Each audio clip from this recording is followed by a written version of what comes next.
quite different from other people, and you shouldn't be comparing yourself. Stop comparing yourself to other people. Comparison is the deadliest thing we can do to ourselves. I disagree. You should compare yourself to others. And not only should you do this, you don't really even have a choice. Life is easier than it has ever been. We don't have to hunt animals or gather nuts and berries to eat. We can order food right to our door. With the touch of a button, we can control the climate. 150 years ago, push buttons didn't even exist. Most of us don't have to endure long courting processes and arranged marriages. We can find love with the swipe of a finger. We have the right to choose a career that aligns with our interests. And we can find employment without even leaving our homes. We have modern medicine, which allows us to identify and eliminate illnesses before they even become an issue. We have access to a wealth of knowledge unlike any other in all of human history, and we're advancing at a faster rate than ever. So why are we unhappier than ever? In 1943, the American psychologist Abraham Maslow created the concept of a human hierarchy of needs. Often represented as a pyramid such as this, Maslow's hierarchy of needs encompasses everything we need as humans. From the most basic level, things we need just to merely survive, to our innate desire to find meaning in life. I was first introduced to this concept in a psychology class during my freshman year of college. The concept spoke to me because this triangle seemed to represent a roadmap to happiness. I thought I just had to complete every level of this pyramid and I would be a complete, happy person. With the internet, we can meet all of our basic needs on this triangle. The internet is the most powerful tool that has ever existed. So why can't we just Google our way to self-actualization? Why does the internet make us so unhappy? The simple answer would be that the abundance of information and instant gratification that the internet provides us is just too overwhelming. Life got too easy too fast. What is internet anyway? What do you write to it like mail? Our brains aren't built to process all the information that we have access to, and this leads to frustration, anxiety, and depression. Comparing ourselves to others is one of the biggest causes of these feelings. We know too much about each other's lives. We can see the successes of our peers in real time, and this causes us to reflect on our own successes and failures. It's easy to see why this constant comparison would make us miserable. Before we even have a chance to celebrate our successes, we can see someone our same age or younger who is more successful, wealthier, more conventionally attractive, or more talented. We might see the life of someone we don't even know, and our own wins are nullified because we compare them to theirs. Nowadays, we don't see successful people through the glass wall that traditional media used to provide, which framed public figures and celebrities as these larger-than-life figures. Before the internet, there was no need to compare yourself to a movie star or an athlete because they were untouchable. They were on a pedestal that most people simply couldn't reach. But online, we're all on the same level, in the same public forum. I can follow a famous musician, and if they want to, they can follow me back. I can DM an athlete, and they can DM me back instantly. Because we're all on the same level on the internet, it's easy to blame ourselves for not being as successful as our peers. I know that I do. If I scroll through Instagram, I can find countless dudes who are stronger than me, leaner than me, just overall more athletic than me. But if I'm healthy and I regularly exercise, why should I even care? I care because social media and the internet has made me aware of these people, and they're enough like me that I can draw comparisons. Yes, comparing yourself to others can make you feel terrible about yourself, because what you see online isn't reality. So I'm not saying you should go on Instagram and compare yourself to every bodybuilder using steroids and Photoshop, but there is a way to compare yourself to others that isn't toxic. Humans have evolved to compare ourselves to our peers, and we're not the only animal that does this. For example, male guppies will surround themselves with other males who are less colorful than themselves. They do this so they can stand out from the crowd and attract a mate. In the case of guppies, comparison is used for reproduction. But humans aren't fish. But we are basically monkeys.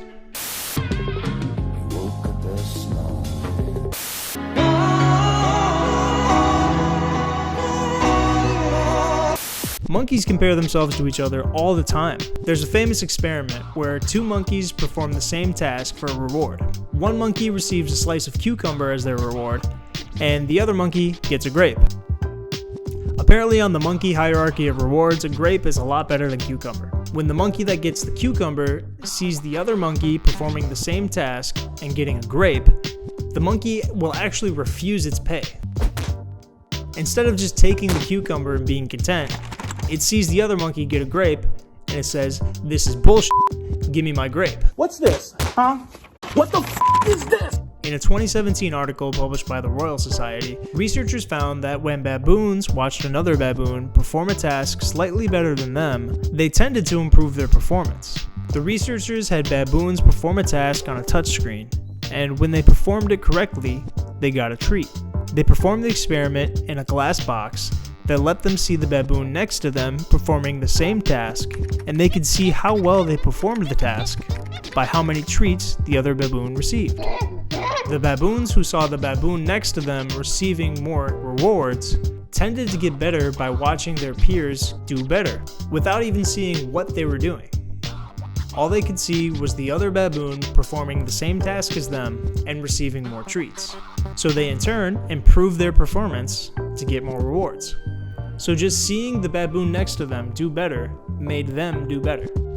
The researchers labeled the trend they observed as upward comparison. They also found that the baboons displayed downward comparison, meaning when they watched other baboons perform worse than them, they tended to perform worse. So if you apply this to yourself, comparison can be a good thing. It's something that's ingrained in us for survival. Monkey see, monkey do.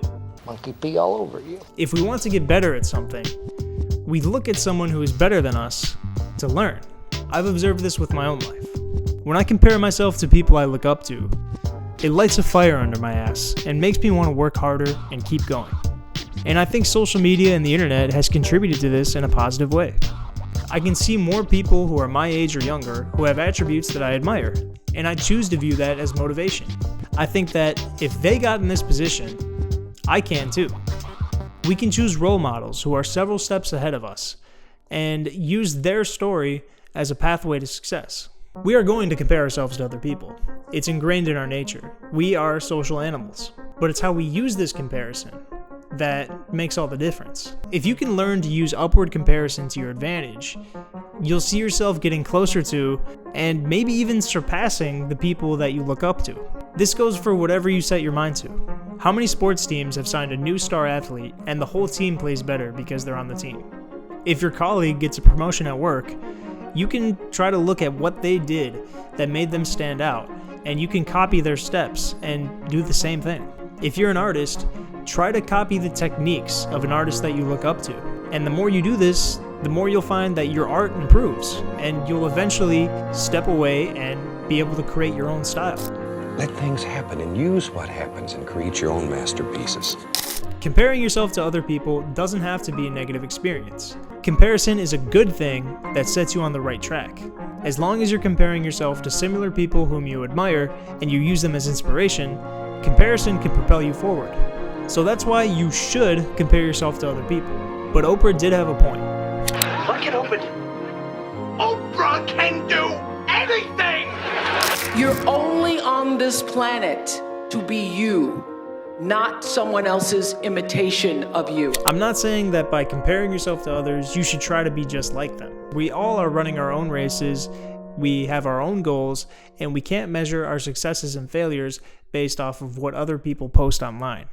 If anything, we can see what other people are doing to sort of gauge our own progress and see where we are now, where we would like to be, and where we were. So yes, you should compare yourself to others, but self-comparison is also an extremely powerful tool. When I look back to where I was in life a year ago and where I am now, I feel really, really grateful. A year ago, I was living with my parents, having moved back to the United States after spending a couple years abroad.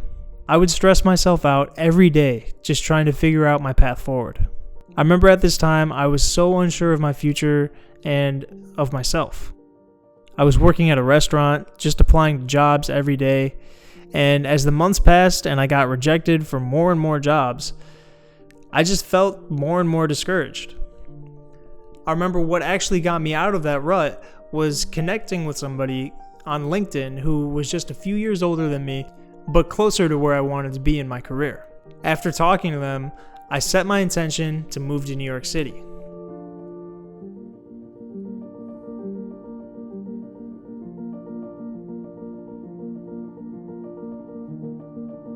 That was about a year ago. Right now I'm back at my parents' house for the holidays, and around this time last year, I wrote down these goals for the year. And as you can see, I've accomplished most of them. Setting the intention to do these things and writing down this list kept me on track for my goals, and now that I'm here a year later, I can look back and reflect, and I feel really damn good. One of these goals, as you can see, was to get monetized on YouTube, and thanks to you guys, we got that done. I doubled my goal of getting 1,000 subscribers, and now there's 2,000 of you, so thank you so much for watching and for being here. I know this video is a lot different from my other videos, but I hope you liked it. I'd like to move the channel in a new direction and start making new types of videos. When I created this channel, my goal was to make travel as accessible to as many people as possible. While I still stand behind that goal, there's a lot of other things I want to talk about and a lot of different types of videos I want to make. So that's why I've rebranded, and this channel will now just be my name, Ryan Timothy Flynn. I plan on continuing to make travel vlogs and lifestyle type videos, but I also want to make some more personal development oriented videos like this one, and maybe even like mini documentaries. So let's all compare ourselves to people who are better than us and figure out what they did and try to improve ourselves this year. And until the next one, I hope you guys have a great day. All right, thank you for watching.